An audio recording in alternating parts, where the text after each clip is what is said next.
Hello and welcome to Artsy Second Sunday. It's Amanda here. Thank you for joining me. So there are a few prompts for this month's offering, and I've decided one of them is be kind to yourself, and I've decided to spend some time in my art journal looking over things that I wanted to complete. I know sometimes we can, be doing so much and we've got so many different pieces of work that are incomplete, so I thought I would take some reflective time and work in my art journal. So this is an image that I started off, and I used pro marker pens for the face, and then I've added collage as well and some other elements on the page, and I've gone and drawn in the rest of her hair and earrings and body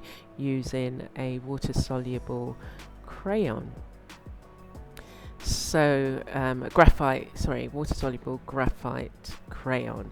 And so I'm just going to take my time and in reflection and work through this, and look forward to seeing your comments in the chat.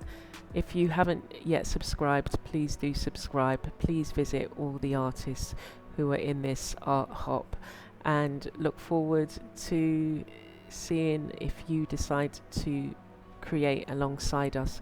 Look forward to seeing what you create. So I hope you enjoy, and stay blessed.